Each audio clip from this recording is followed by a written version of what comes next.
Yung kubos ang hindi nawawala.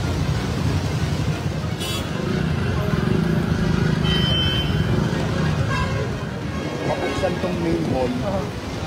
At yun, padala yung sa MDRRM natin na ano, yung kasi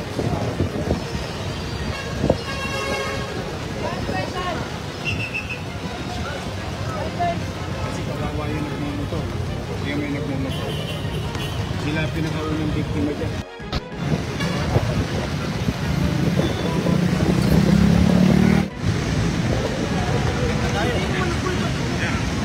Malalim na. Maganda sa mga yan. Kasi gumagana yung butas. Nakikita mo eh. Kita kayo na. Ayun, bibila na na. Hindi, sabihin. Baka may nagpaplak lang na debris. Kaya pinabibuksan ko ito. Kasi kawawa yung mga nagmumotor. Ang unang biktima dyan yung nagmumotor. Kaya dami niya. Kasi ito, hospital ito. Emergency room nila yun.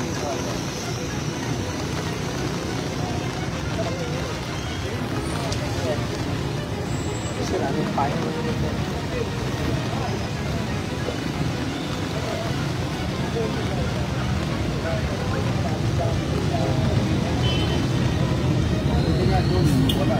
Dati may baha dun. Alright mga kababayan, so ito na po yung update natin ngayon dito sa area ng UN kung saan ito po ay lumubog kahapon sa baha at personal pong nakita ni Mayor Isko yung pagbulwak ng drainage dito kaya agad-agad niya pong ipinag-utos na ayusin ito.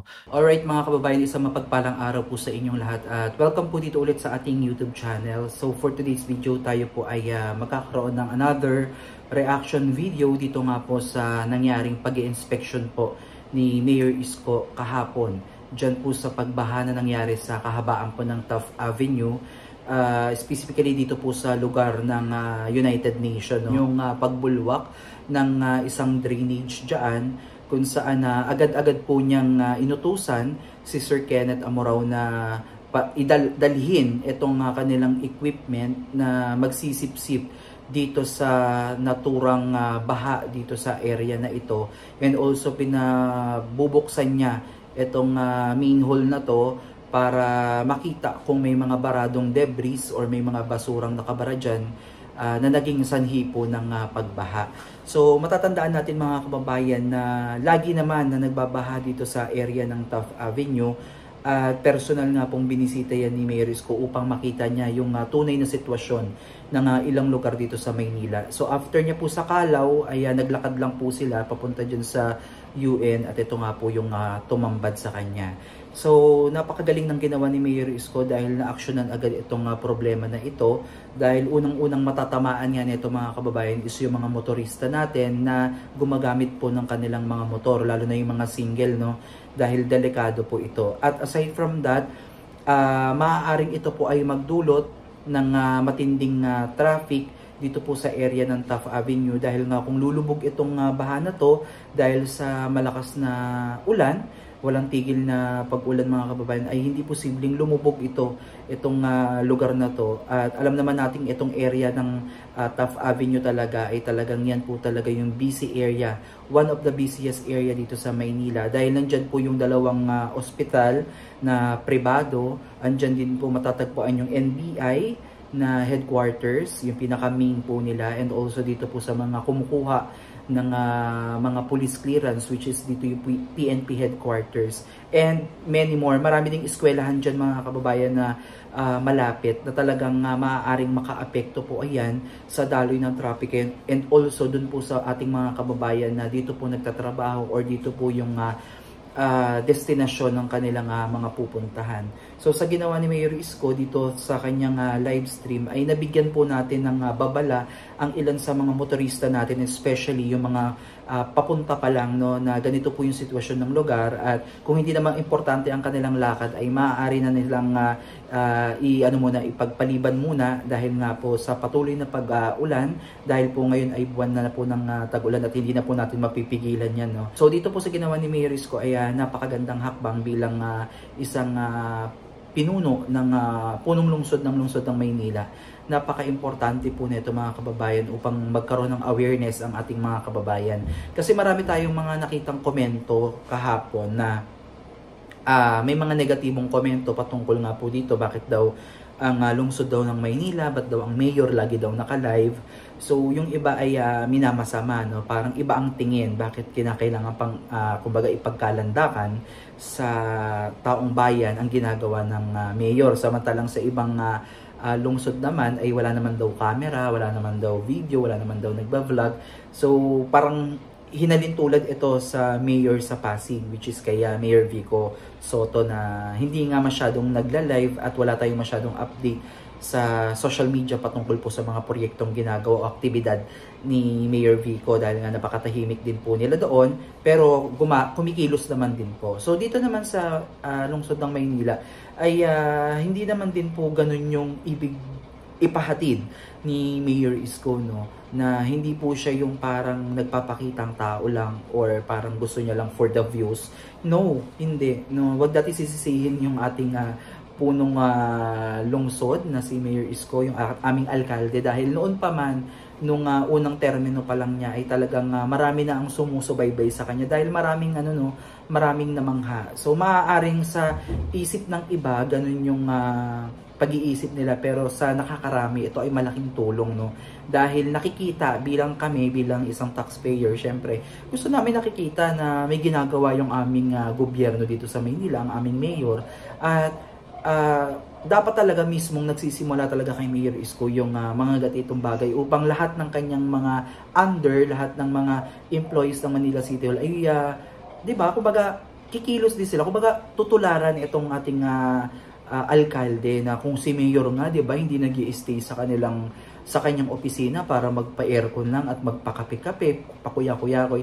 Si mayor lumalabas, rain or shine, talagang lumalabas siya, mabasa siya, wala siyang pakialam, lumusong siya sa baha, wala siyang pakialam. Talagang siya, pag may mga ganitong soko na may mga ilang video, ilang picture tayo nakita na talagang sumusubod talaga siya at lumulusong sa baha. Kaya hindi na iba para sa kanya to. So para sa akin mga kababayan at para sa karamihan, napaka-importante ng ginagawa ni Mayor Isko.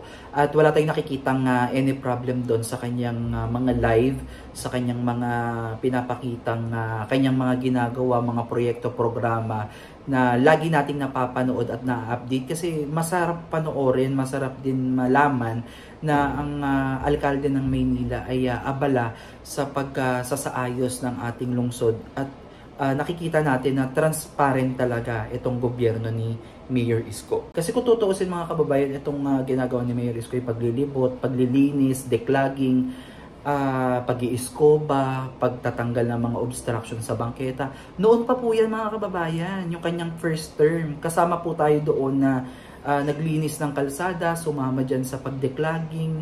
Nasaksihan natin lahat yan.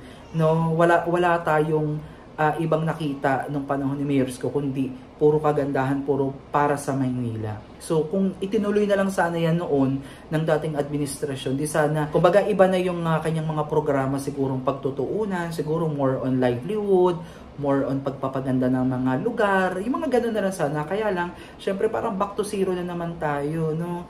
Kaya hindi biro yung ginagawa ni Mayor Isko. At para sa akin, wala akong nakikitang masama dito sa pagla-live ni Mayor Isko, no? Na pinapakita niya yung mga nangyayari, yung tunay na nangyayari sa lungsod ng Maynila. So hindi po yan sugar-coated. Hindi kagaya noon, 'di ba, sa lumang administrasyon, sa pinalitan ni Mayor Isko, puro na lang sinasabi na malinis ang Maynila, walang problema ang Maynila. Pero saan ang pruweba, 'di ba? Sa likod ng camera, mga kababayan, sa likod ng interview, doon nakatago na tignan niyo naman, 'di ba, yung iniwang problema sa basura, mabuti na lamang ay nasolusyonan agad yun ni Mayor Isko. So eto, makikita nyo talaga na pag sinabi ni Mayor Isko na pupuntahan niya to, lilinisin niya to, asikasuhin niya, ginagawa niya. So may word of honor siya. Yun yung kagandahan sa isang leader na dapat pamarisan ng mga nagtatrabaho dyan sa lungsod ng Maynila. And also tayong mamamayan ng lungsod ng Maynila ay dapat makipag-cooperate din, no, para matulungan natin ang pamahalaan ng lungsod. Kasi kung sila nga naman ay linis ng linis, sila yung nag-i-start niyan at tayo naman ay walang pakikipag-cooperate or collaboration sa kanila, wala ding mangyayari dito sa mga effort na ginagawa ni Mayor Isko. Ano? So, ang disiplina sa atin mismo yung mga kababayan. Kaya para makaiwas tayo dito sa mga pagbaha sa ating mga lugar, lalo na dito sa Maynila o sa iba pang mga lugar dito sa Pilipinas, ay iwasan na lang po natin magtapon ng mga basura sa kalye, sa kanal, sa ilog, upang makabawas man lang tayo. Kung hindi man tayo makatulong maglinis, huwag na lang tayong dumagdag na magkalat, no? Para talagang tayo ay may ambag sa ating lungsod. So ayun lamang po mga kababayan, sa mga basher po ni Mayor Isko dyan, ayan, keep on watching, at kung ayaw nyo manood, pwede nyo namang i-skip yung video niya kung lalabas sa inyong screen. Basta kami na taga Maynila at sumusuporta kay Yorme ay talagang masaya dahil nakikita namin na ang aming alkalde ay talagang bumababa, 'di ba? Talagang siya mismo yung humaharap at nakakakita ng tunay na problema ng aming lungsod. So muli maraming salamat mga kababayan. Please don't forget to subscribe sa aming mga YouTube channel, sa Coppers Vlog, Kuya J, and Manila Reborn for more updates. So muli maraming salamat at Manila, God first.